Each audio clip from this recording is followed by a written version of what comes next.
आता शाळेत जर बघायला गेलं तर शाळेत ना मुलांना कर्सिव्ह हँडरायटिंग शिकवलं जातं.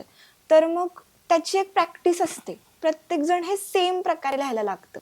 मग त्याचा काही वेगळा इम्पॅक्ट पडतो का? मग ती सगळ्या मुलांची विचार करण्याची शक्ती ही तशीच होत जाते?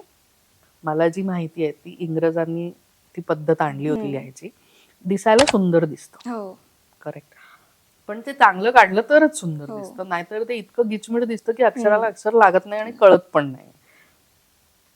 त्याच्यामध्ये बरेचसे स्ट्रोक्स जे आहेत ना ते अनावश्यक आहेत. ओके. म्हणजे अशी सुरुवात कर. हो.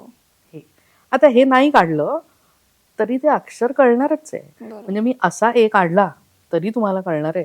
हे असं करून असं करून असं काढलं. आता हा जो ह्याच्यात जे पेन गेलं, जो वेळ गेला, जे वयातली जागा गेली, ते सगळं वाया गेलं. ऍक्च्युली रिसोर्सेस वाया गेले. हे ए असा काढून मी पुढचा बी पटकन काढला असता, पण हे करण्यामागे म्हणजे मला ऍक्च्युली दुप्पट वेळ लागतो. समजा मला ए टू झेड लिहायचंय आणि मी प्रिंट मध्ये लिहिलं तर वेळ जितका लागेल त्याच्यापेक्षा कर्सिव्ह मध्ये वेळ जास्त लागेल.